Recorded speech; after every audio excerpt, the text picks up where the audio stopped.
initiated devotees as well, right? Aspiring. Okay. And she has done Bhakti Shastri and Bhakti Vaibhav degree course. So these are spiritual courses, if somebody doesn't know what it is. And she is also a Vedic astrologer. And she also does coaching through Enneagram. Is that what it is, Mataji? Enneagram? Yeah, different personality Okay. type analysis. Yeah, she does human design, palmistry, vastu, premarital training, and she has lot in the astrology side and also counseling for kids. And she lives in Mayapur in Calcutta, where she regularly teaches Bhagavad Gita and Srimad Bhagavatam.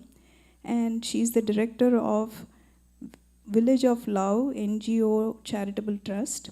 And she travels for lecturing and preaching seminars in English, Kannada, Hindi, and Spanish. She knows 9 languages, so that is something. And she has authored 7 books. And one of the book is How to Mess Up Your Life with Astrology. So we have those books as well. And Mataji, are you selling those books or? If it's ordered, it can be arranged, yeah. So I'm just going to show these books. Yes. So this is How to Mess Up Your Life with Astrology. Obviously, it's not teaching you how to mess up. It's telling you how not to mess up your life with astrology. And then there's this wild side inside. Yep. This is about that wild side within us which brings us to this world and how to figure it out and become good human beings, essentially. And then this is one of my favorite books. After I went through my Saturn period, I wrote this book. It's called Are You Ready for Saturn? So this is like busting the myths about planet Saturn, because a lot of Indian people dread Saturn. So this book is explaining how if you make friendship with Saturn, there's no other planet that can give you success. So these are something I have, but I have more books. If you want it and you want to order it, we can, yeah. Okay. So, and also we can, maybe in the end you can show them where to order.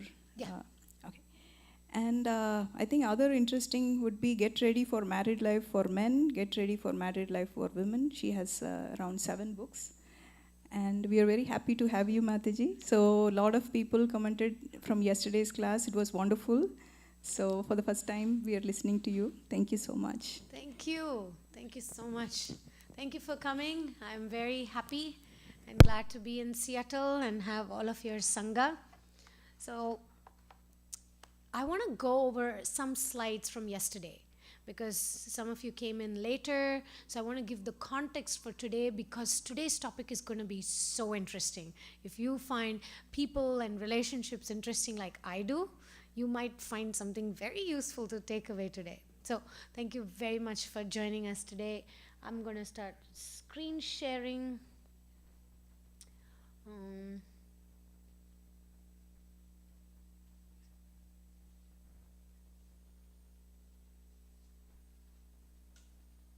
Thank you.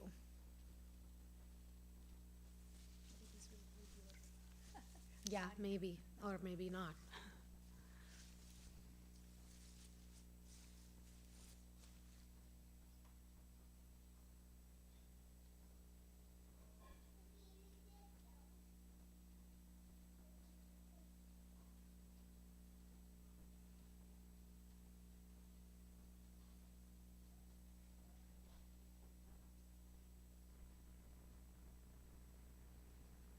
I read this interesting book.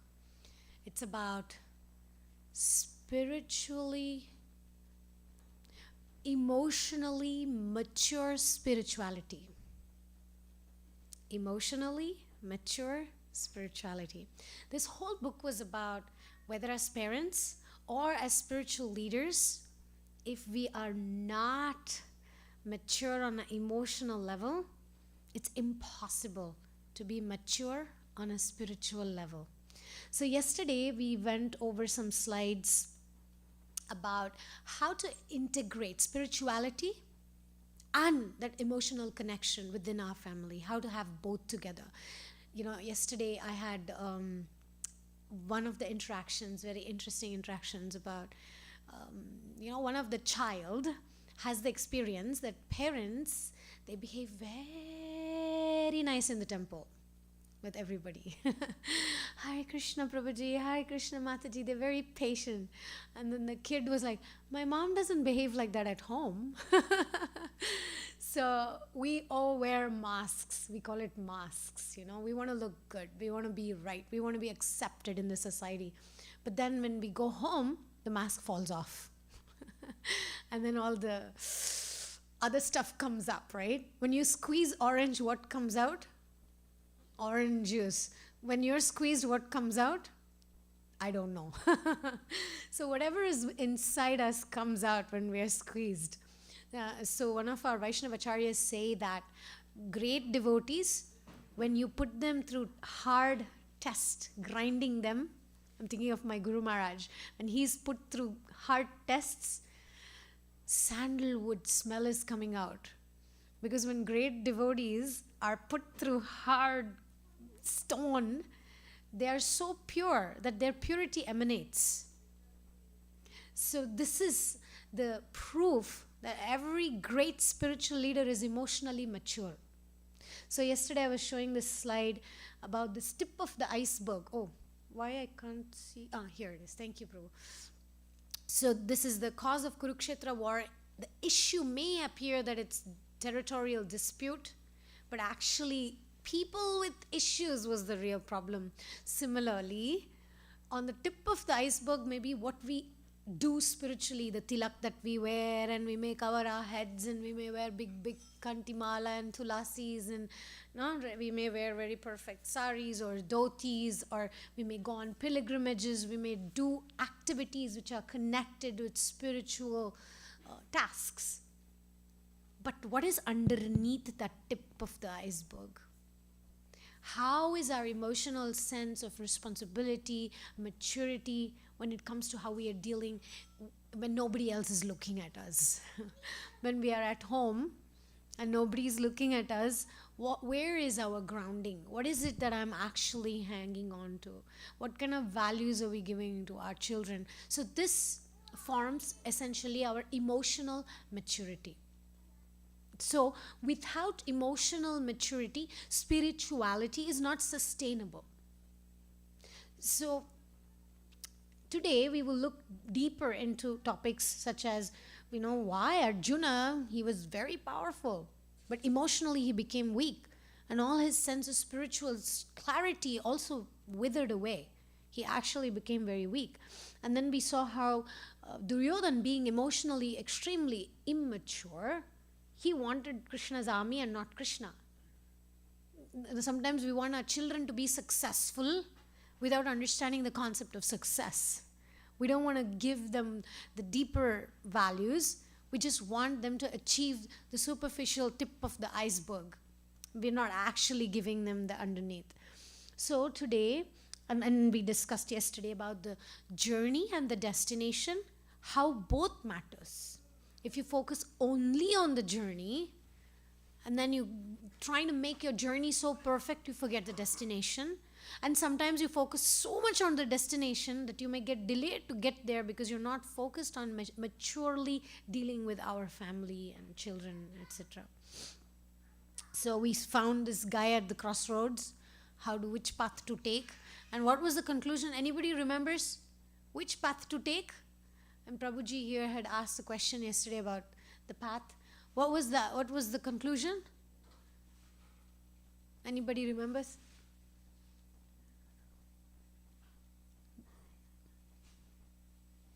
I'm sure the online viewers know the answer, but they're not here, so they cannot answer. But so maybe go through different paths and figure out yourself. That's one way. The second way is to pray. Pray to the Lord and say, like Yudhishthir Maharaj didn't ask Krishna to intervene, because he said, I'll figure it out. I'll figure it out. He didn't let Krishna in. And Krishna said, I was waiting at the door. So this fellow is standing there, or maybe that's us. We are standing. Should I do this? Should I do that? About my health, about my children, about relocation, about job. What should I do? Ask him. He's waiting at the door of our hearts. Try asking him. But we can do our part, and today we'll talk about the our part of unknotting the tie of family expectations, and the karmic cycle that'll keep bringing us back. Very important point. I got some feedback after yesterday's talk, and I think for grihasthas, those of us who are married, we have relationships with our family members, with our children, we have a different set of challenges and strengths compared to those who are renunciants. The brahmacharis and the sannyasis, they are free from certain baggage that we carry, and therefore their path might be slightly different from our path, because the austerity is different for different people. How many of you here like eating sweets and you cannot give up? Okay. How many of you, doesn't matter, it's okay, even if you don't eat sweets for 1 week, you don't miss it? See, it's like almost 50-50 in the room, right? So this shows, for somebody, giving up sweets is an austerity. For the neighbor sitting next to you, it's not. Similarly, even in terms of our spiritual or mature material or emotional development, something that's hard for you may be easy for me, right? And something that's easy for you may be very hard for me. Yes? It's okay, because we are recording here thank you. So the austerity is not the same. Same with our children. Maybe for us, studying a particular subject, maybe languages, we were discussing yesterday that for me, studying languages is easy. It's effortless. But for somebody else, it's hard. For somebody, math is so easy, statistics is so easy, and for me, it's like a nightmare. So each of us have some strength and some weakness. So if only we understood that the 5 fingers are not of the same size, if only we understood the 5 Pandavas are not the same natured, then how would it be? So you see Gajendra here, yesterday we discussed about his vulnerability. His strength was he knew that he cannot get out of the clutches of that crocodile alone. But our problem is, even the elephant had the intelligence. We take a long time to figure out that I can't control my life. I can't control my children's life. It takes us a long time to figure it out. Whereas Gajendra, he figured it out. I have no control. But from there begins the actual control. Even people, there was a beautiful class given by Radha Govinda Mataji to the people who are alcoholic addicts. And so he concluded it, telling those people, look, you guys are either the most fortunate or the most unfortunate. There's nothing in the middle for them. Because they are the most fortunate because they have understood that there's no way they can give up alcohol on their own. They need help of divine intervention because the bottle is on them. In other words, they became addicted to it.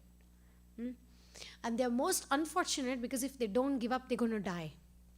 They've lost everything. So there is no middle. But many of us, if we're not completely addicted either to Krishna or we are not, then we are in the middle. So sometimes weakness, like Gajendra, the weakness makes us strong because we actually overcome all those petty, trivial things and we focus on Krishna. So that's why in our families, when difficulties come, we should actually be grateful. Because those difficulties make us realize our true position. As Jiver Swarup Hoy Krishna Nityadas, we realize I am not in control. Right? Sometimes when it happens, when our child goes through little sickness, when it's sick, then we immediately start praying. In South Indian language, you say, Sankatadalli Venkataramana. Sankat ke samay, we call out to the Lord. When everything is good, they say, yeah. Okay, because of my strength, everything is going well. But our Vaishnavacharyas say, when things are going well, in spite of me being so off, things are going well because of the Lord. That's the mentality of a devotee. And when things are not going well, we say, oh, Krishna is protecting me in these circumstances because something big was supposed to happen, but Prabhupada says one little cut happens to a devotee. Right? And there is a Vaishnava a saint that says, this is between Kauravas and Pandavas, the circumstances.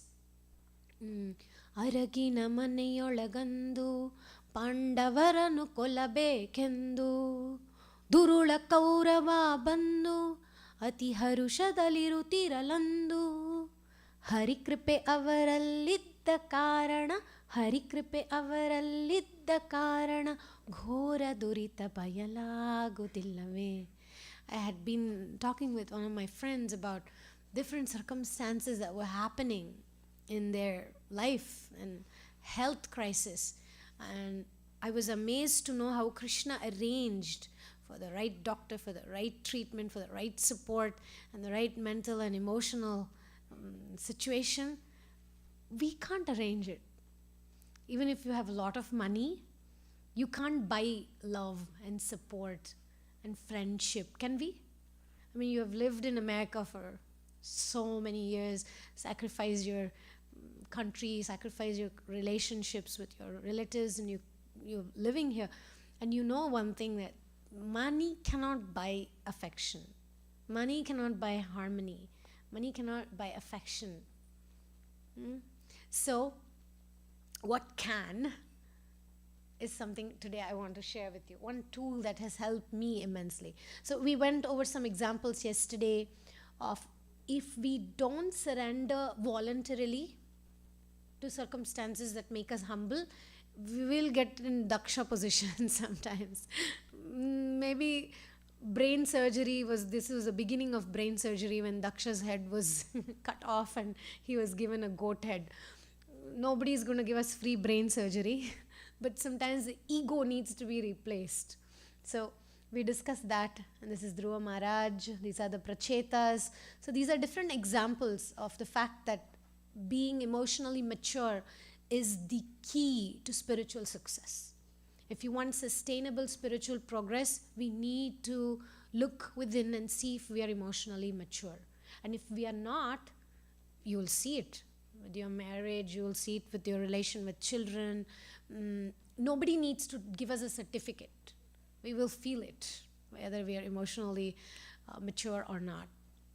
And again, what it means depends on each of us. And here we have Shukadev Goswami, right, the youngest, but he was emotionally very mature. And that reason, remember when the girls were bathing and Shukadev Goswami was passing by naked, and these girls were bathing in the river naked, they saw Shukadev Goswami go by and they were not perturbed. They were like, chill, cool. Then father came looking for the son going behind Vyasadev, old man, right? Very nicely dressed and everything. And he was going, and all the girls started to feel very shy and they started covering themselves. And then Vyasadev said, excuse me, just now my son went by, young boy, he went by, and you were all like, you didn't even care. And I'm coming here and you're all covering up. What's going on? And the girls said, I mean, essentially, they said, well, he's emotionally more mature. Because they were able to recognize, because Prabhu's women, we have a sixth sense. We can detect the intentions of other individuals easily. Maybe the men believe what is said, but women kind of like, yeah, but that's what they're saying, but I think there's something behind it. Am I right, ladies? Well, I'm not saying we're always right though, because sometimes we speculate too much. We read too much in between the lines. That's also there. So this is Shukadev Goswami's emotional maturity. So today I want to share with you this.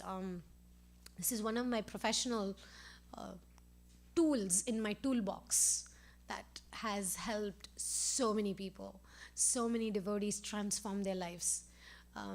My husband and myself also, we found this to be extremely useful in our devotional life, both within marriage, with our relationships with devotees, and as leaders. and it saves a lot of time. So this is called the Enneagram system. This is connected with Vedic astrology, but it's a simplified version of Vedic astrology. So there are 9 types, as you can see, 1, 2, 3, 4, 5, 6, 7, 8, 9. And then you see these 3 divisions: anger, fear, and image. So we can categorize that there are some people who are very self-conscious. That's the image people. The 2, the 3, and 4. I'll give some Shastric examples of characters so you can kind of understand the natures. 2 and 3 would be Arjuna type. First chapter of Gita, look Arjuna, how he was so concerned about his image, and then at one point he becomes very withdrawn. Kim no rajyena govinda, kim bhogair jivitena va. So he was like, what's the point of even living? What's the point of showing off? By the way, type 3, the performer, it says there, they are a little bit of show-offs. They have a tendency to kind of, here I am, I'm successful. Sometimes there are people that walk into a room and there's a loud message, here I am. They're not speaking, but they just walk in and there's a sense of, here I am. So when you talk to them also, there's an innocent way of saying, this is what I did, this is who I am, these are my degrees. Usually if you go into a room of a type 3, you'll see all their certificates hanging on the wall in their office. They have a tendency to kind of show their accomplishments. And Arjuna was a little bit like that. He had that tendency to want to exhibit his strengths.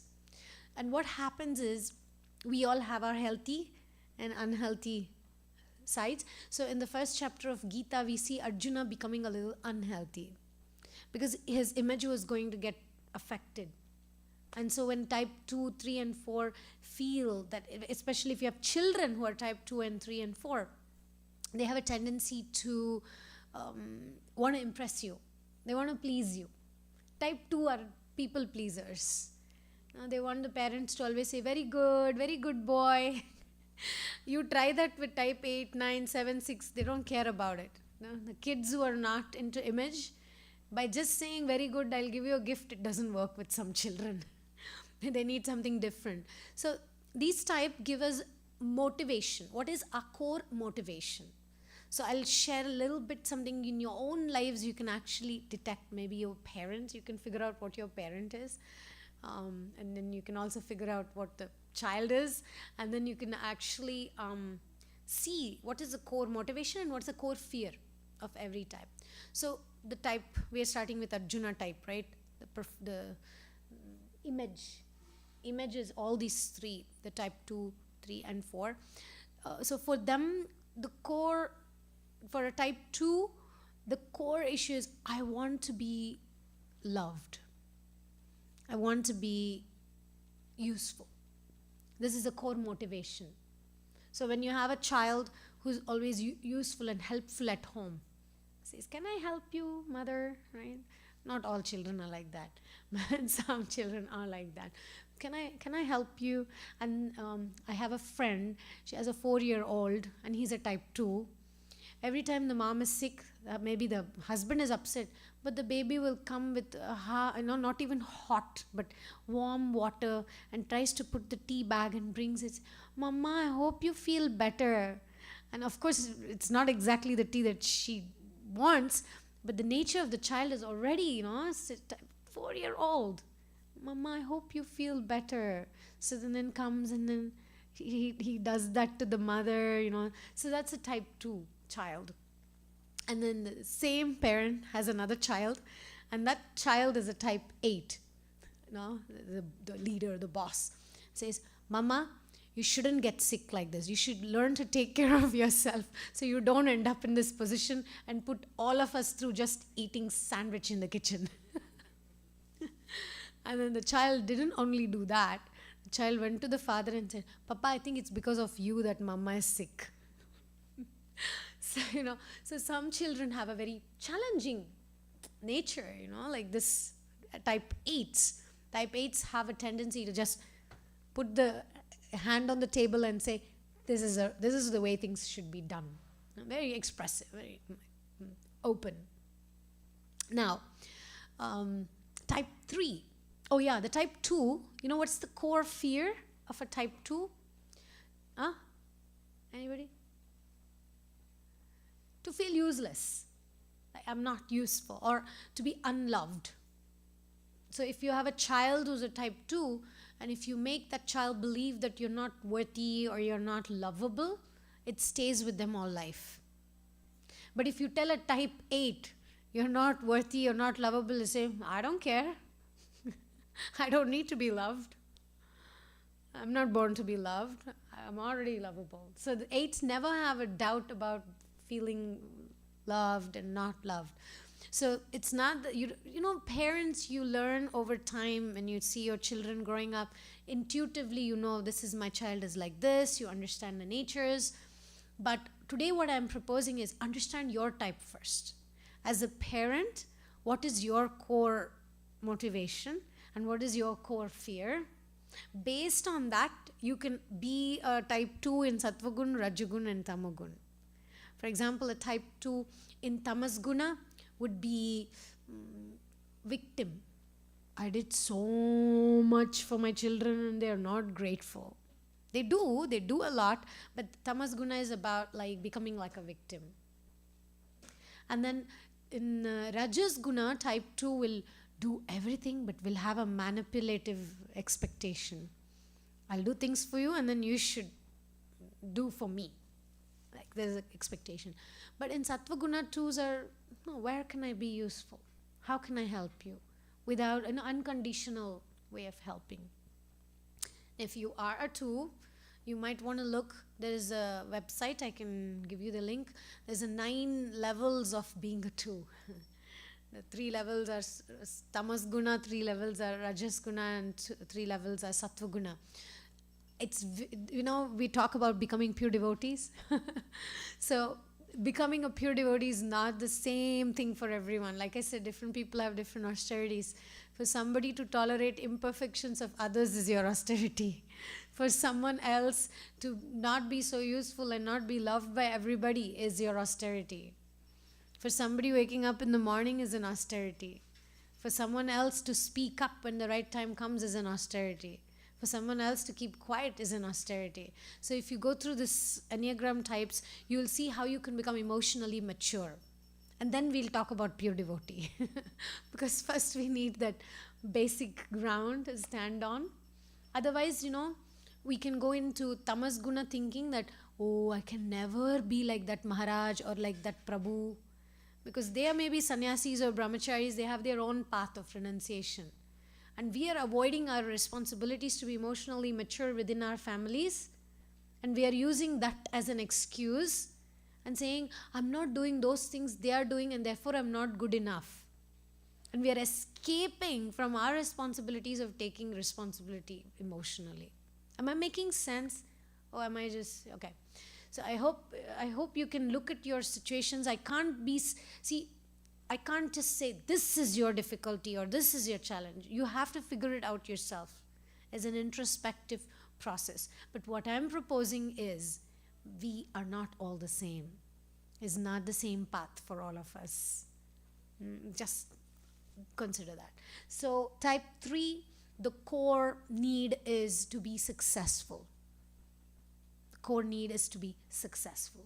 So if you have a child who's a type 3, it always wants to win in every competition. Wants to, or if you are a parent who's a type 3, you want to make sure you tell everybody that my son does very well at school, or, you know, there's a need to show that my children are successful. So in that case, I would say, please define the word success. No, define the term in an emotionally mature way. Otherwise, you mess up your children's life. And I've seen parents who do that. It's not that they want their child to be successful in the real Sattva Guna way. It's just because they didn't have something, they want to live their life through their children to make themselves feel good. So there is some Rajas Guna there. And this kind of success is not sustainable. And then the child may take up to some, today we were discussing while driving to the temple that we all grew up in communities or families where we wanted to please our parents, right? We wanted to study hard and make it in a way that our parents will feel happy. And how many of us ended up feeling fulfilled with those professions? Few of us. And how many of us had to rebel and then feel guilty about it? And then we were taking a walk in the neighborhood where I'm staying, and we were seeing these big, big homes. Big, huge homes and nuclear families. And I was remembering I grew up in a joint family, 12 of us. Very small home. But there was a sense of belonging. There was a sense of togetherness. Even within big families, small places, we had this living room where the grandmother would sleep there, grandfather would sleep there, brother would sleep there, I would sleep here, my uncle would sleep. It was like, and there was so much joy. And nowadays we are focused so much on big homes, but there's actually no family and the sense of togetherness and the sense of belonging. Why? Because the definition of success is misplaced. The definition of home is, perverted idea. Everybody sits in their own rooms and with their own machines, and there's no connection. And so we are kind of going farther and farther away from success and home and family and belonging and love and affection. And we are escaping. We are escaping by having huger spaces and no connection. And that can happen if we are unhealthy, if one of these things are unhealthy. Let me finish this and then I'll tell you about in our body there are indications of how we should work and how we should not work, depending on the types here we are discussing. So for a type 3, the core fear is to appear unsuccessful, to be a failure. It's huge. For a type 3 like Arjuna, if he feels like failure, he wants to go to the forest and go and live with the animals. He doesn't want to be a king anymore. Happens with some type 3s. If they feel like a failure, if they get a second rank or they lose 1 mark or whatever, depending on their age, your idea of success, they actually want to withdraw. They don't want to exist anymore. So if you have those kind of maybe family members or children, don't try to preach from your value system. Try to understand their nature. Read this Sattva, Rajas, Tamas of the type 3 and help them understand what's the right idea of success. Because if you are a type 1 and your child is a type 3, if you try to explain to them, those are not important things, beta, success is not, it won't go inside their brain because their core need is success. But if you use the language and say, I understand that success is very important for you, which is very nice, let's see what actually success means according to Bhagavad Gita. That will catch the attention. So we need to sometimes we can't feed like this, we can feed like that. You have to feed them according to what is their core motivation, what is their core fear. So like for example, if you want your type 3 child to wash his hands and always offer food to Krishna, and your way of saying that, look, God is watching you is not working, it's because they need to be told in the language of success. And if we tell them, if you offer food, you're going to actually feel more successful. For example, I'm just saying, if it's going to be a failure of your life and the food that you eat, if you don't first offer to Krishna, it'll grab their attention more than if you tell them it's the right thing to do. Because type 3s may not be so interested in doing the right thing. They may want to just appear successful. So if you tell them, look, your success will depend on what you eat. If you eat offered food, there's more possibility of you becoming more successful. That will inspire a child who is motivated towards success. Okay, I know that this is a little technical, I'm getting into different personality types, but this is to give you like interest to study this further. Okay, this is not, you cannot walk out of this room and say, now I know personality types, but I'm giving you like hints to make you study this or go and learn more. So the type 4 are personality types who are very individualists. They like to be different. They don't like to conform. They don't like to do things because others are doing. In fact, you can actually see that type 4 even dress differently. They're very like, they wear colorful clothes. They have their hairstyle very different. Type 4s are very artistic, very dramatic.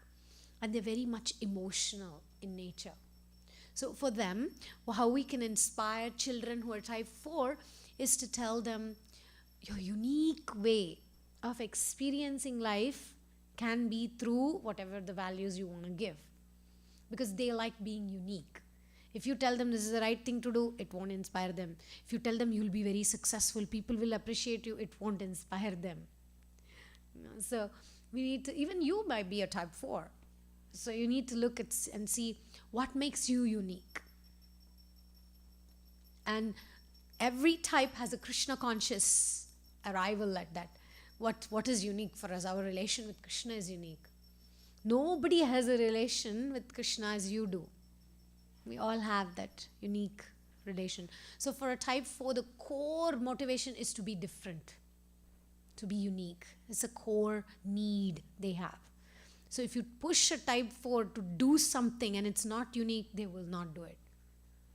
They will rebel because they want to stand out and be different. And their core fear is to, how do you call it? To be merged into a group. Putting them in a category, they hate that. So they are usually very isolated, they're very introverted. They live on their... They also have abilities. For example, Nakul in the Mahabharata, the 5 Pandavas, Nakul was a type 4. So he had ability to talk with animals, for instance. Very kind of unique ability. Okay, what else about the 4? So, although we don't change who we are, the type, it remains the same for all life, but you can be more healthy or unhealthy. For example, the type 4, when they're very healthy, they behave like a type 1, meaning they do everything very nicely, perfect drawings or whatever it is they do. They sing perfectly, they focus on that. And when they're very unhealthy, they may appear like a type 2. They start helping everybody, try to be like... So this system is very broad. It's not just putting people in a box, oh, you're a type 2, you're a 5. It's not like that. It's a very transformational tool. It's like an evolution. And if you are in the sattva guna way, like I said, if you come to that point of being mature as any of the type, then we can say, yeah, we are becoming devotee. Otherwise, it can be very fake. Like the masks, we can hold masks and go around, I'm a devotee.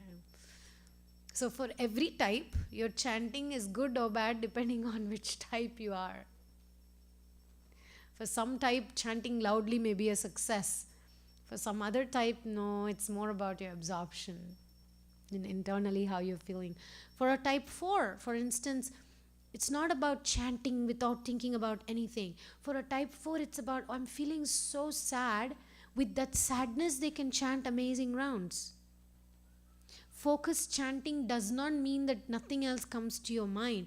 Focused chanting can mean that whatever emotion you're feeling, you can chant and ask Krishna to help you, and you can approach Krishna with that feeling. Sometimes we feel, right, I'm not feeling to chant today, I'm feeling sad or I'm feeling angry. But actually your rounds can be the best if you approach that with that emotion to Krishna. So that's what I learned about these types. Depending on your type, you'll have certain emotions and you can actually approach Krishna even more efficiently. Because it's not mechanical. Krishna wants your emotions. He doesn't want you to just approach him like without any emotions. Okay, then type 5. By the way, if you may be wondering what are these arrows, and that's what I was telling you. See, type 4, there's an arrow going up to a 1, and it's indicating blue color when it goes up to 1. That means it's healthy for a 4 to go to 1. And then 4 has another arrow going to 2, which is red in color. So red means unhealthy. So the behavior you can indicate. When if you have a child who's a type 4 and its behavior is acting more like a 1, trying to do everything very good, and that means it's healthy. And if you have a child who's a 4, who's an artist, but is acting like a 2, it means there's a red line, which means that maybe you need to help the child to not go towards the direction. I know it's a little technical, but if you have any questions, you can approach me. I'll give you more links and videos to understand. What I'm saying is, if you are a 1, don't try to train your child 3 to be like you. It won't work. And then you may feel disconnection. And type 5, they are like the observers. They like to observe. They're very quiet. They're very knowledgeable. They like to learn.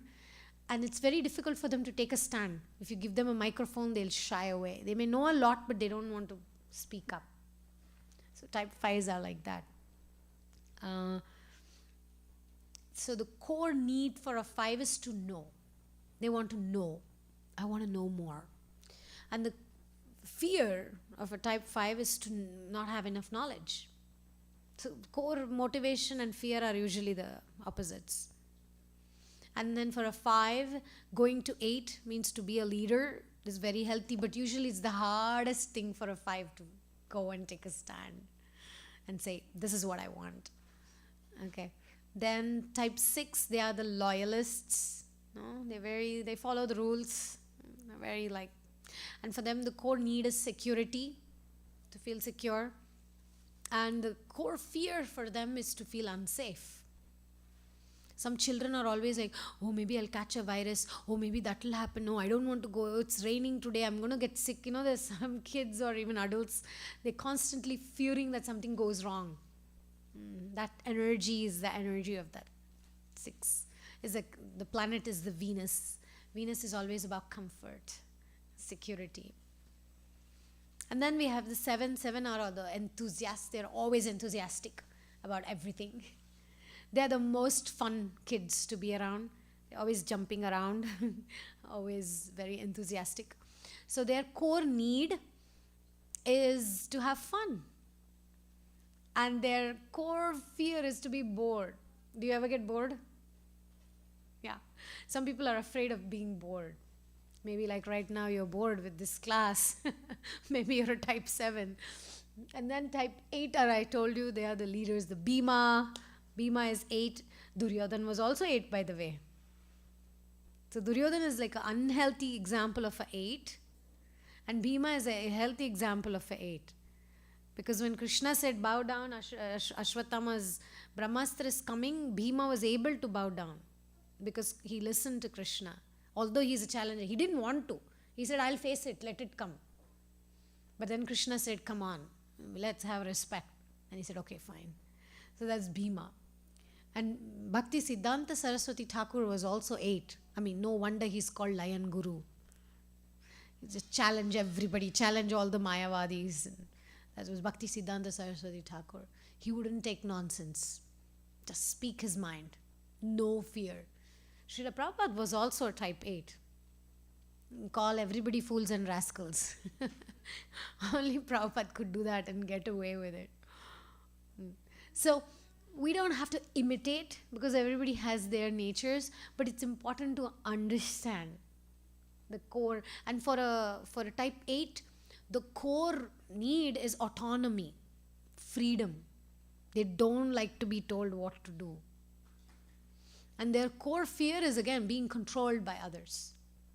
They don't like being controlled by others. If Prabhupada wanted, he'll go and stay in a meat eater's house and share the fridge with meat in it, but he won't get controlled by some Mayavadi telling this is what should be done. Very, very principled in that way. And then type 9 is the peacemaker, the mediator. They don't like conflicts. And they are always at peace. They will compromise anything for peace. But they are very hard to move. They may appear peaceful, but you can't convince them easily. They are immovable, unshakable. So for a type 8, it's very bad to go and become like a 5, observing and researching, finding out arguments, how to fight. It's not healthy. But for an 8, to be like a 2, helpful about others, understanding others. Perfect example was Srila Prabhupada. Although he was a leader, he would bring saris for Matajis from India. He would bring sari to give to the American disciples. He would be very caring. He would be very concerned about how the disciples are doing. So that was an 8 becoming very concerned and very caring. So if we do not imbibe healthy qualities, I may be a whatever type. I may be a type 8, a leader. But if I don't become emotionally mature, I keep saying that if everybody is not 8, you are all useless. Everybody should be 8. This is emotional immaturity. To think that if, let's say, I love book distribution, then I like to do it. And I think that's the best service, and if you're not doing it, then you are not good enough. So we have, each type has a value system, and if we are emotionally healthy and mature, we value all the natures, all the types. If we are emotionally unhealthy, I think that if I'm a cook and I'm cooking for deities, I feel that this is the best thing. You all should be doing it. So this is emotional maturity, to be able to encourage people like Prabhupada did. Prabhupada didn't even know all this tools, this kind of tools, but he had that intuitive ability. There was some devotee, he had trouble with sadhana, he said engage them in management, they will do this, that. He didn't have the same set of rules for everyone. He knew how to allow each person to flourish and grow. And he knew if you engage the person properly, according to their nature, they'll blossom, and over time they will become whole and complete. So my request today is, try to identify your nature, become healthy. Try to identify the nature of your family or child, help them be healthy, and then become emotionally mature as the type that you are, and do not put people in a box about this is the way to do service or this is the way to be devotee. For somebody taking up challenges may be a way they are devotees. For somebody being very emotional is their way of devotee. So there's no black and white. Yes, Mataji, you had a question?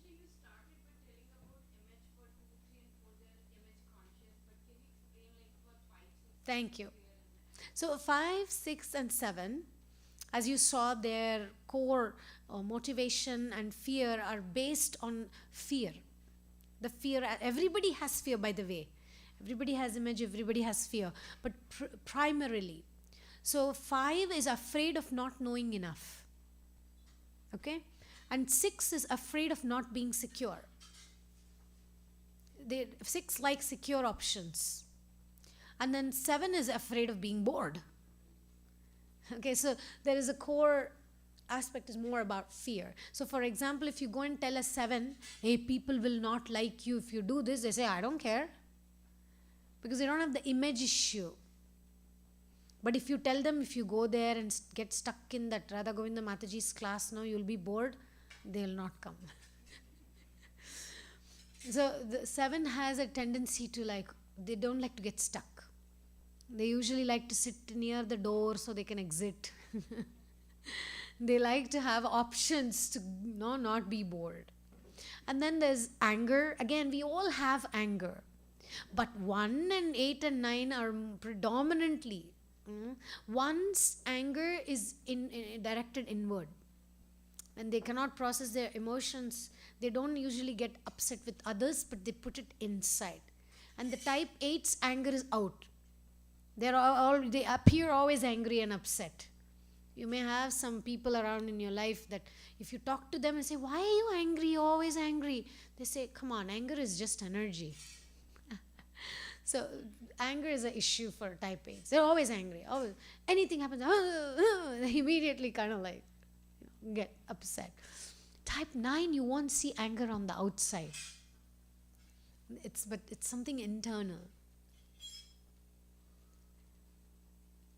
So yeah, it's a very fascinating concept to understand that our core motivations may not be the core motivation of our spouse or our partner. But when we understand their core motivation, wow, life becomes very interesting. And our children's and children especially. Yeah. Yeah. Any question? Any other questions? Anything else I left out here? And some there are compatibilities also. Some types are more compatible. Like we were discussing, 1 and 3, they have a little bit of a different value system, because 1 is all about justice. Oh, I didn't even tell the example of 1.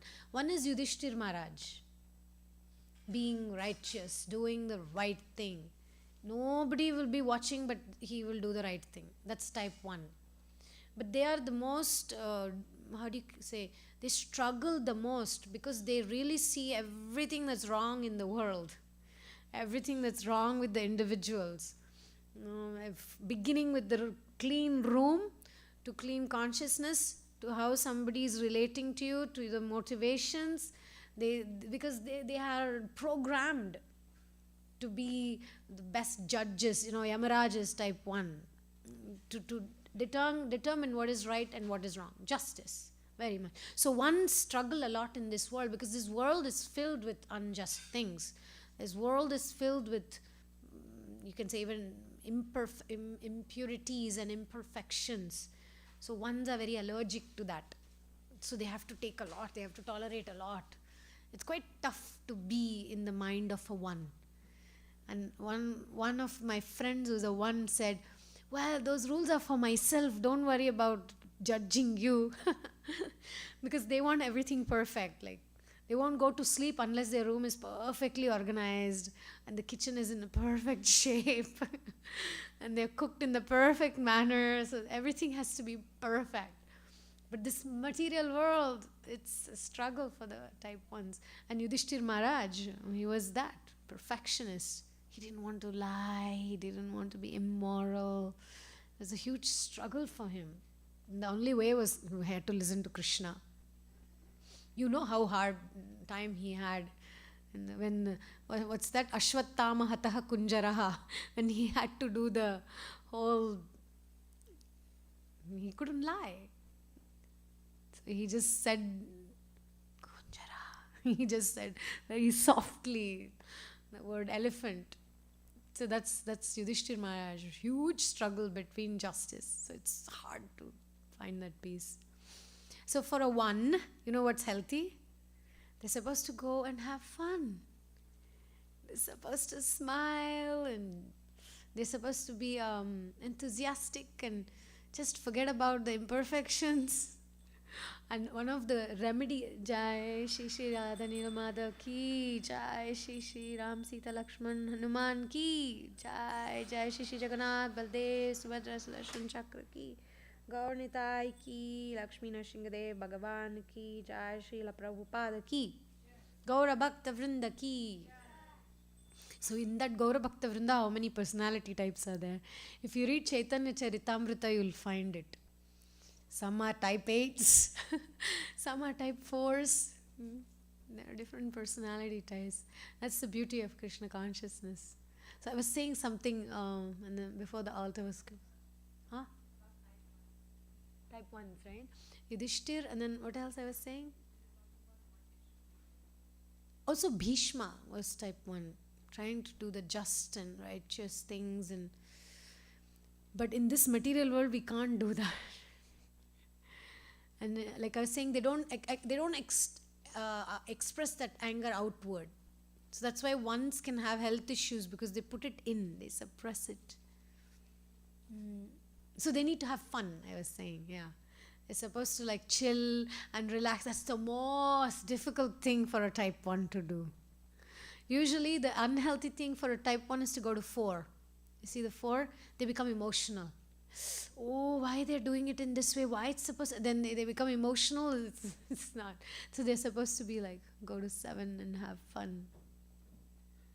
And type 3, like Arjuna, in the battlefield, he was supposed to go to 6. He was supposed to find secure ways. Instead, he went to 9. That's unhealthy for him. He wanted to Kimno Rajyana Govinda, I'll go to the forest. That was him withdrawing. So that's why I can't tell somebody, hey, for you, you have to withdraw. This is healthy for you. For somebody else, hey, don't withdraw. It's unhealthy for you. Stand up and fight. So every every person has a different. So with your child also, before you tell them stand up to the bullies or back off, you have to understand the nature of your child. In some cases, it's healthier to withdraw, and in some cases, it's healthier to take a stand. It's not black and white. Okay, any other question? Hi, Krishna.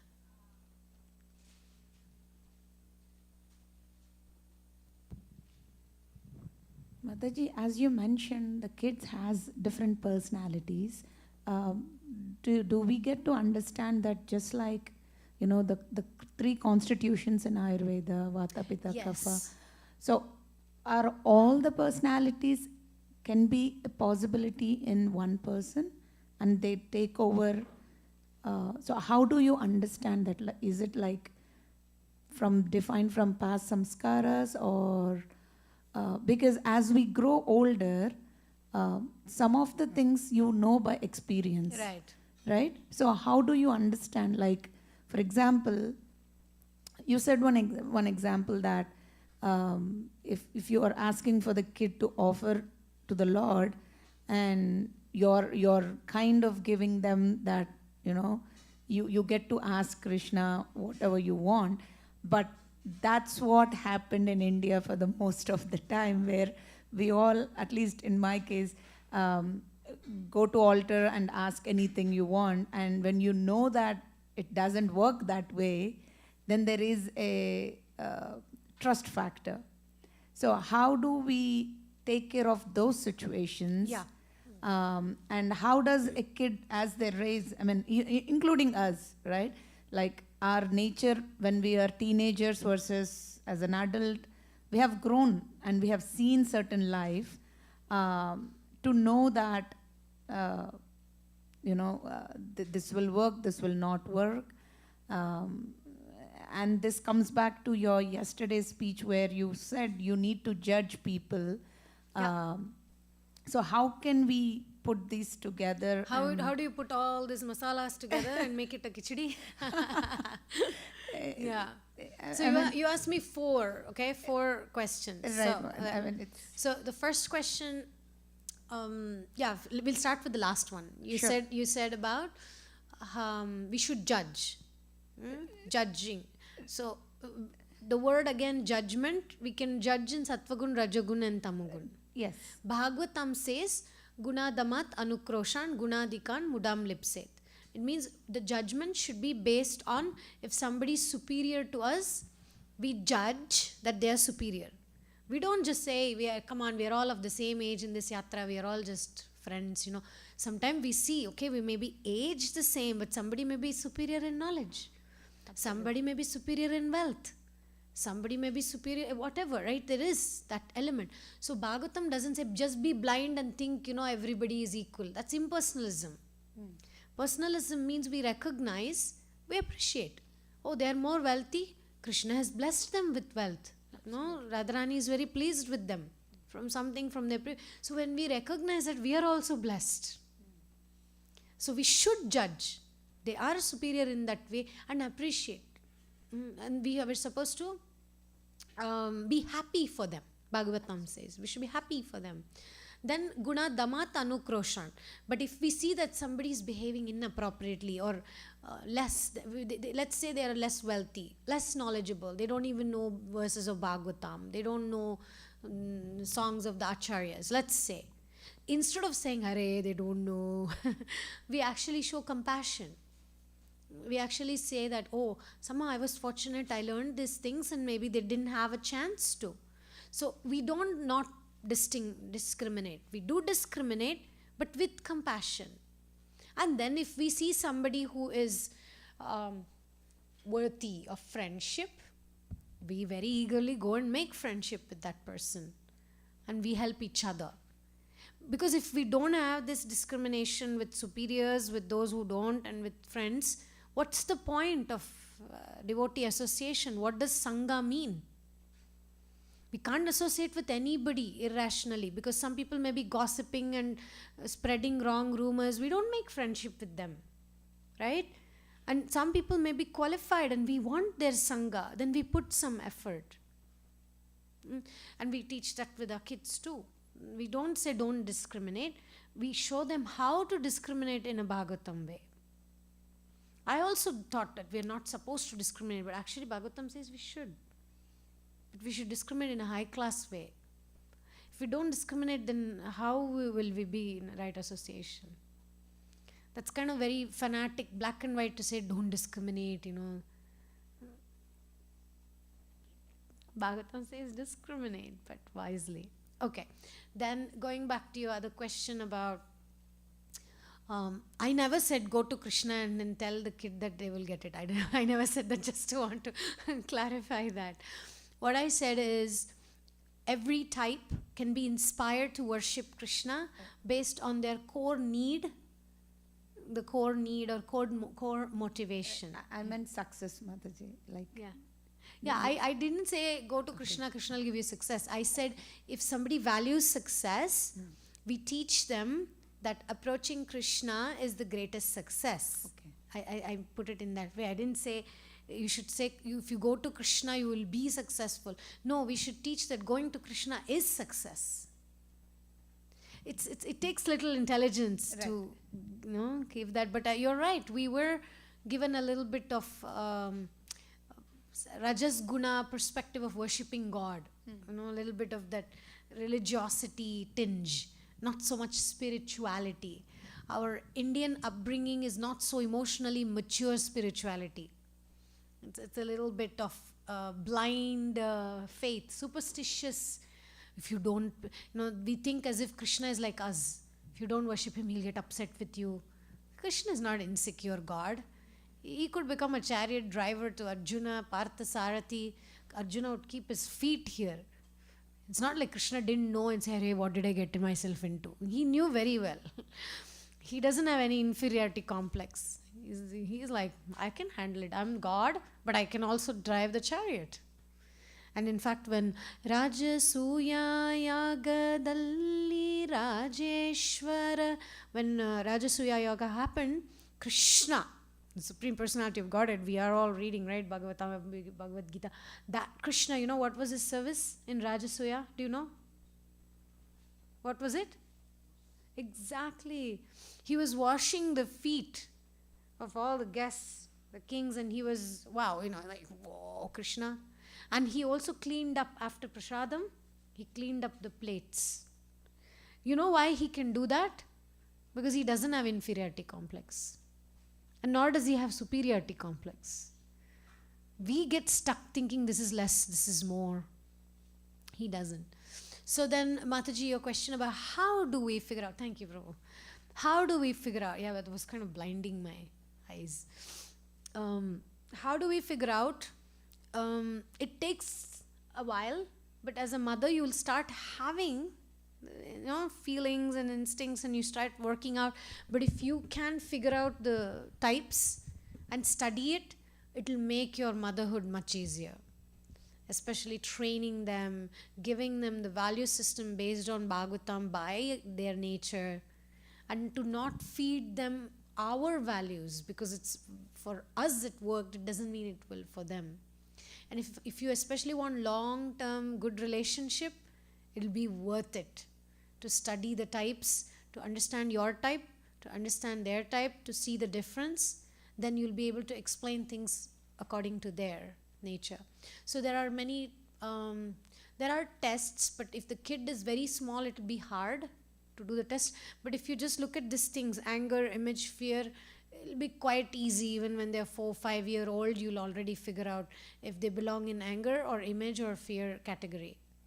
And then there's another way to figure out the 8, the 7, and the 3.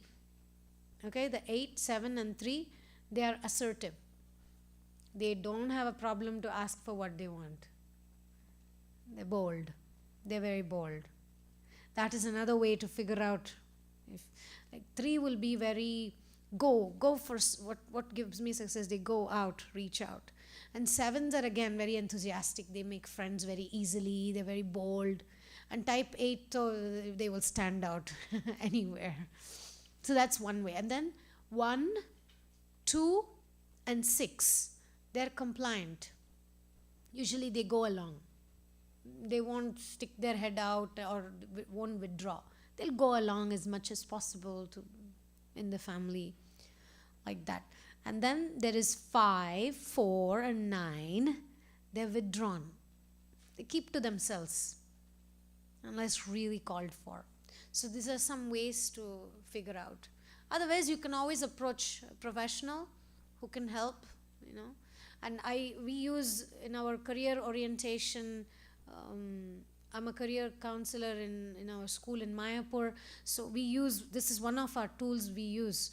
Before we help the children decide their careers, we give them their understanding of their nature. And there's another system called MBTI. Actually, every corporate company nowadays puts you through that test. And then based on the result, whatever certificate you have, they don't care. They'll look at your cognitive function and then they'll place you in that position.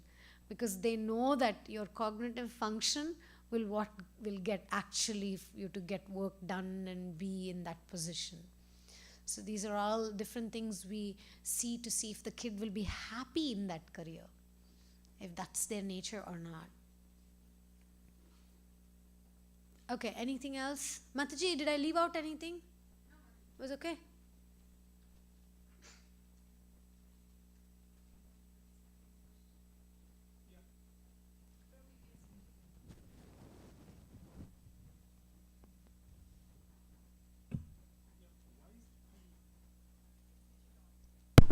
Oh, sorry, I'm sorry. I just forgot one answer to one of the questions you said. Sorry, Prabhu. So you asked, can somebody be all the types? That's an excellent question. See this page here, all the planets? In your chart, in our chart, each of our chart, all the planets are present. Sun, Moon, Mars, Jupiter, Venus, Rahu, Ketu, Saturn, everything is present. But some particular planet will be leading. One planet is like the leader, the strongest planet. Sometimes you go to some Jyotish and say, your Kuja is very strong, or your Venus is, they say, right? So that's not because you have only Venus. It's just that that's the leader. Every other planet is following that planet. So with children, it's very important. If you recognize what planet is strong, like for example, for somebody who's a 3, Sun is very strong. Because image is important, success is important. So if you can see that, Sun is leading, through that value, you can get all other planets to wake up and go and capture the kingdom. For someone else, success is not the issue. So like that, we can figure out which planet is strong. It's not that you don't have any particular planet. You have all planets. So you are enthusiastic also, everybody is perfectionist also, we are helpful also, we are creative. All those things are present, but one particular one will stand out. That's the strongest, or you can say, that's what we need to pay more attention to.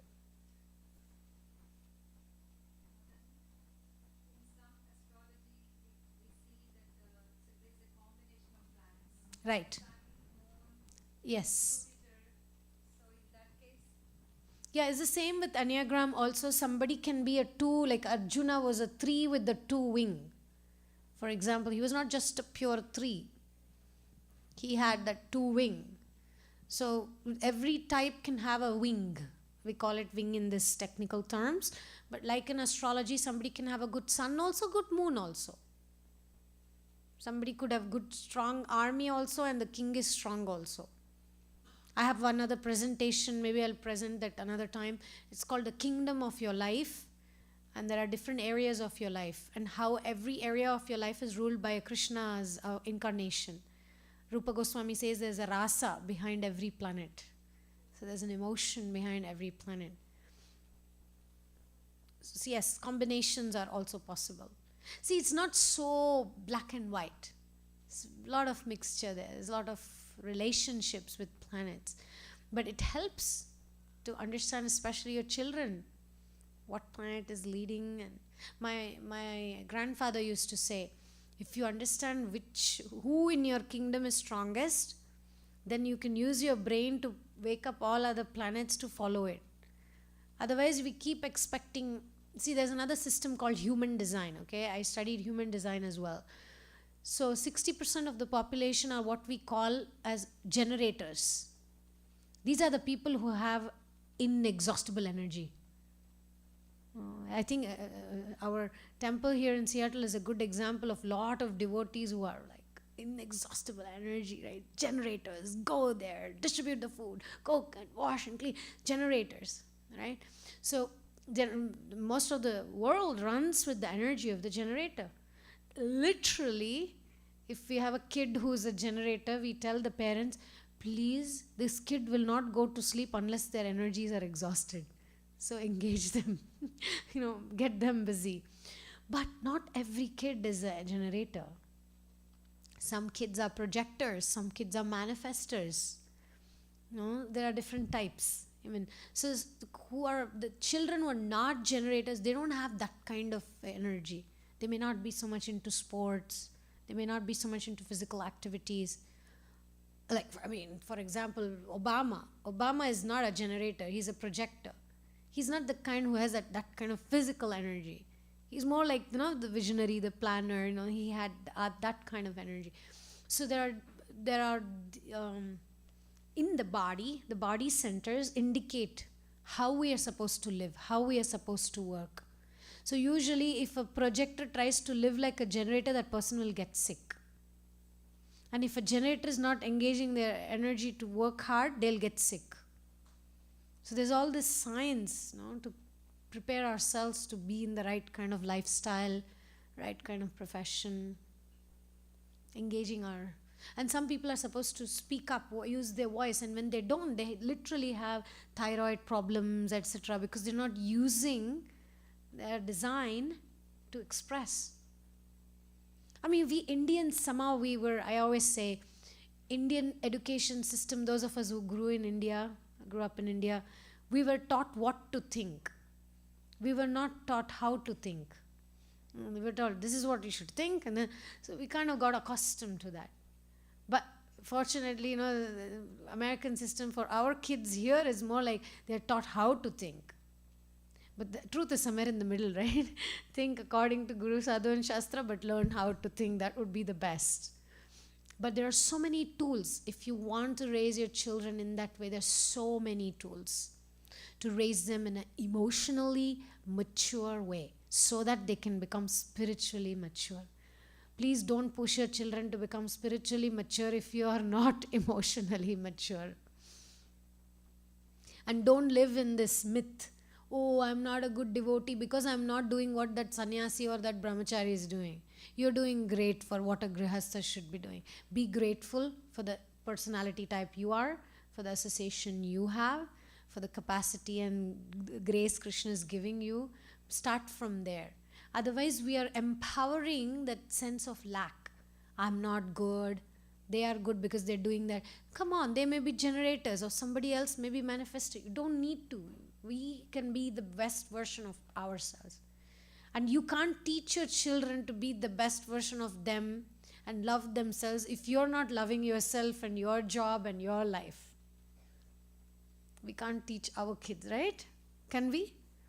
If I am sad and I'm chanting Hare Krishna, and I'm telling the child, hey, chant Hare Krishna, you'll become happy, the kid is not stupid. You can see. You yourself are struggling. You show one face in the temple, another face at home. You want me to believe you? Then it will become a two-tier system. The kid knows, okay, this is some religion. That's not my life. Then they start separating. Some of us were fortunate. We had Shiksha Gurus or teachers who told us that it's not spiritual life, material life. Life is together. One of my mentors drops one kid to the dance class, and the other kid to the sports club, and the parent is sick and the in-law is sick. And then when I was asking, how do you manage all these material duties? They looked at me like that. I said, I don't see them as material duties. It's part of my spiritual life. It's like, wow, part of my sadhana. Wow. They don't discriminate. This person, very, very advanced devotee. So they never complain saying, Arey, I have to do all these material things. So like this microphone, is this material or spiritual? Are you sure? Somebody said spiritual, somebody said material. What's going on here? Is this microphone material or spiritual? Somebody's very sure it's material, somebody's saying it's both, somebody's saying it's spiritual. Oh my God, are we in the same movement? I think Material used for spiritual purpose. Right. See, microphone is microphone. Whether it's spiritual or material depends on the usage. Potato, is it spiritual or material? Knife, is it spiritual or material? Is this table material or spiritual? See? So same thing, is your life material or spiritual? It depends on your perspective. The knife that cuts the potato, whether somebody is putting it in some non-vegetarian food or it's going to offer to Krishna, the potato is the same, the knife is the same. But the consciousness, when we offer it to Krishna, it changes. So your life, your actions, your duties with your children, the time you spend with your family, my grandmother taught me this. ಮಕ್ಕಳಾಡಿಸುವಾಗ ಮಡದಿಯೊಳ್ಳಕ್ಕರೆಯಿಂದಿರುವಾಗ ಗಜಾಹಯ ಪಲ್ಲಕ್ಕಿ ಮೊದಲಾದ ವಾಹನವೇರಿದಾಗ ಬಿಕ್ಕುವಾಗ ಆಕಳಿಸುತ್ತಲಿ ದೇವಕೀ ತನಯನ ನೆನೆದಲ್ಲಿ ನರಸಿಕ್ಕನು ಯಮದೂತರಿಗೆ ಆವಾವಲ್ಲಿ ನೋಡಿದರು.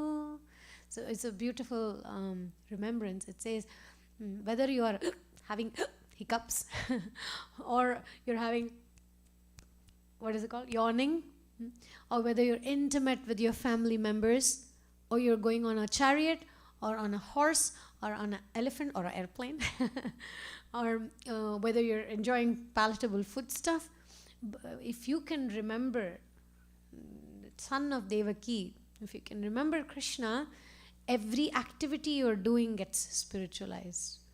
It's not the activity itself which is material or spiritual. We can't determine whether this microphone is material or spiritual. It's the usage. Same thing with becoming pure devotee or spiritual world. It's not a geographical location. I put my step here. It's not like the states in United States, we have the states, right? Oh, here I am in Washington and here I am in Idaho, right? It's not about geographical lines. Spiritual and material is not about a geographical location. It's a state of mind, it's a state of consciousness. Whether I am in spiritual consciousness or material consciousness is not dependent on the action. Because Krishna has a very, you can say, funny way of seeing things. Vidura's wife is giving him all the peeled banana leaves and throwing away banana. And Krishna is accepting the banana peel. And is he counting her mistake? Shabri is trying the fruits to give him the sweetest one and she's offering to Ram. Ram is not going about, oh my God, she just ate it, how can I eat it? He is actually accepting her love behind. And he's also Krishna is very weird, right? Putana comes there to feed Krishna poison. And Krishna says, how sweet, she's coming to feed me milk. And he's giving her a position of nurse in the spiritual world. Who can understand Krishna's ways of determining failure and success? You know why? When your actions are wrong, Krishna will count your intentions.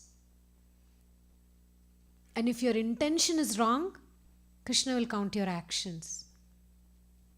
And if your intention and action both are wrong, Krishna will give you a second chance. This is our Krishna. He doesn't get stuck on things. He's not mental.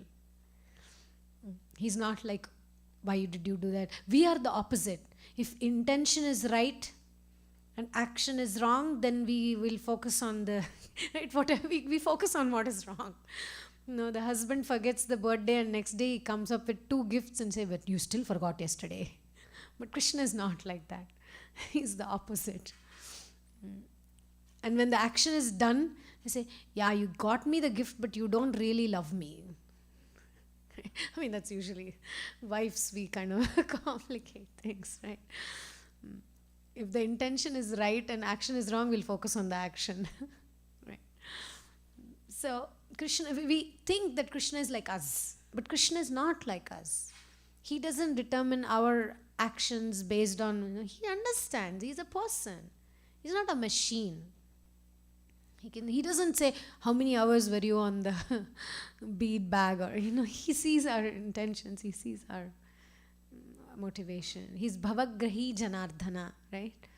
He takes the intention. Okay, so that was the answer, long-winded answer for those questions. Thank you. Yes, Prabhu. Sorry. Yes, I was wondering why the peacemaker is in the anger region. Yeah. So the peacemaker, they are worried about bigger issues in the world that makes them angry.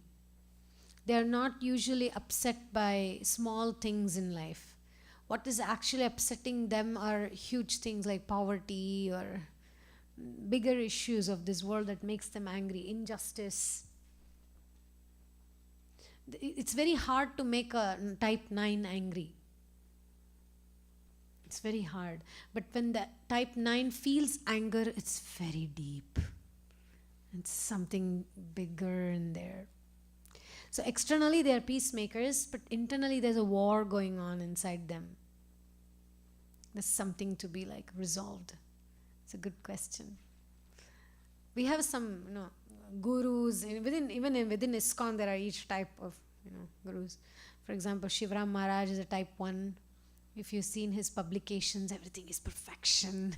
If you've seen New Vrajadam in Hungary, the deities and the places and the projects, right? Everything is to perfection. Every book of his have the layout and the parrots and everything is perfection. You can see that perfection in that. And Jayapatak Maharaj is a type 2. Always helping, always there for people, day and night, regardless of his health situation, he's there, And then type 3, I know some devotees, I don't know if you know them. So type 4 is Shachinandan Maharaj. Shachinandan Maharaj is that, fully, perfectly using that emotional side to sing for the Lord and experience that depth of emotion. He moves our hearts with his kirtans. Type 5, we have Krishna Kshetra Maharaj, we have Banu Maharaj, very intellectual, very knowledge-based, like that. And then we have Bhakti Marg Maharaj is a 7, the enthusiast making the dramas. And Prabhupada was type 8. Radhanath Maharaj is type 9. So, yeah, you can see the types. Yes.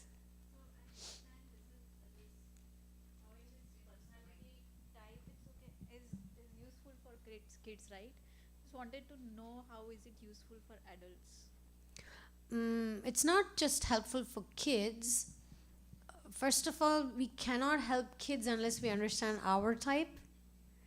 We cannot just say, oh, my kid is this and I'll help. We have to understand our type and behave healthy ourselves. Then we can help our kids. In the airplane when they say, in case of emergency, the mask will first you put yourself, then you put for the child. So this Enneagram type is similar. First you have to put it on yourself and then you can help. So why it's useful for adults? In your marriage, it can be helpful.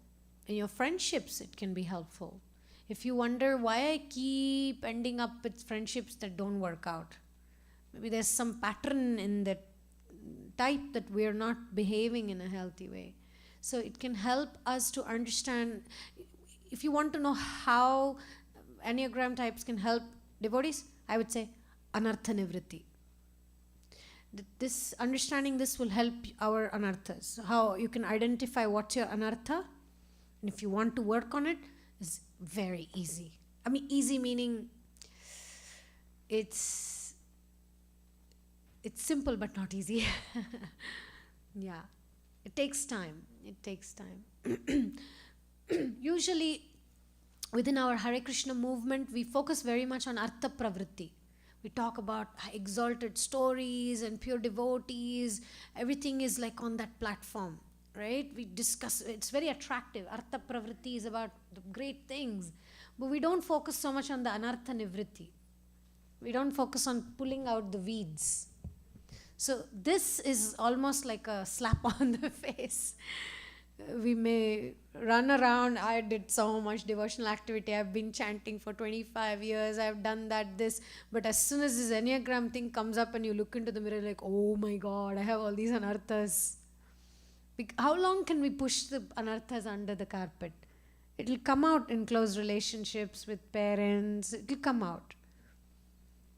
So if you want to be a yogi, even in your office life, then you can understand this. And also understanding others. Like, I have a family member who's a type 8. Initially, I used to think, why this person is always angry? Why did I upset them? Now I understand that it's not that they're upset with me. It's just who they are. You make peace. Otherwise, we can misunderstand people a lot. And then we waste a lot of time. So this gives us a chance of accountability. And so we don't make, so this is one last thing, and then I'll end here. There's a fact and there's a story. The fact is, this person didn't greet me when they were walking, let's say. That's a fact. The story we create is that person doesn't like me. That last time they had, maybe the other person must have told something bad about me to the person. All these story we create, right? So this Enneagram type can really help us understand where we create a story out of a fact. There's another expression, making a anthill out, mole, what is that? Mole out of a mountain out of a molehill, yeah. So there's a small fact, and then we make a big story around it. So this helps us in that process of anartha nivritti. Otherwise, if we are not emotionally mature, we don't work on our emotional maturity, spiritual activities can only boost our ego. We're not actually becoming the sincere and humble and happy devotees we're supposed to be. We run around just showing we're something, and then people in this community think we are here, but we're actually struggling. And because we're not honest, nobody's helping us. Everybody's thinking they're okay. And then mutually we are creating fake profiles. We see, right, on Facebook, people are all smiley and vacation and everything. But who knows what's actually the story? So the story can work two ways. The fact is they posted a happy photo on the thing, but we don't know the real thing. So this is material existence. So my suggestion and request and proposal today is, let's try to be more ourselves and give a helping hand to others and get help from, I'm not saying go and open up your secret to anybody you see today, but it takes courage to open up and say, hey, I'm having difficulty with chanting. Can we call each other and chant together? I'm having difficulty, I'm not studying Bhagavatam. Can we read together once a week? Like taking the help so you can truly advance and not just look like we are advancing. Okay? Thank you so much for your attention. Yes. Only one, that's good.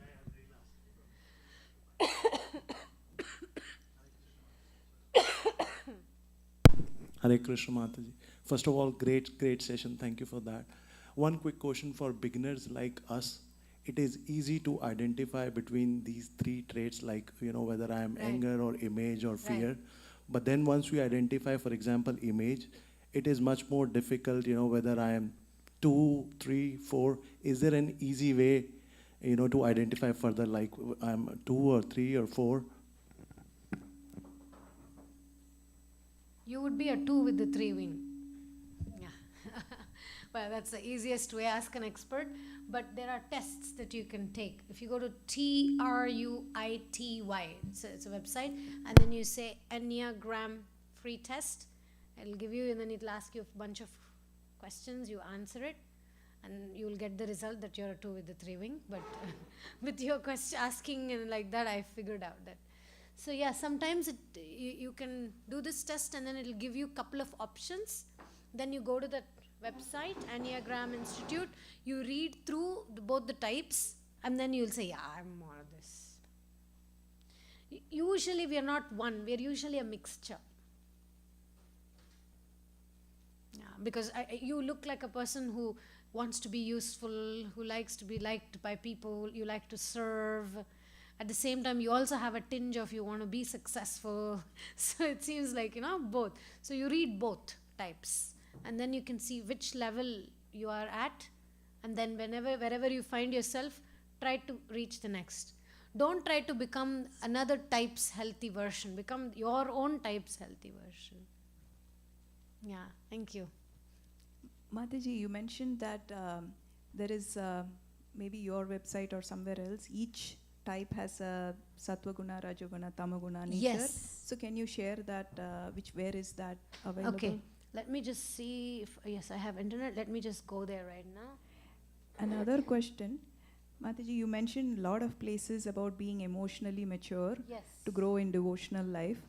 So what are practical ways how we can be, some people are naturally emotionally mature. For some people it takes practice and guidance. So how do we know and learn and do that?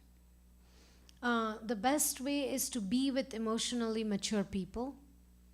That's, if you value emotional maturity, then you should be hanging around with people who are emotionally mature. And the second thing is guhyam akhyati prichati, revealing our minds in confidence to those individuals who are seniors or somebody we trust. Because the nature of emotional maturity is to know when to take help. Some people think, I know, I don't need help. Oof, that's a big red flag. That it may not be so.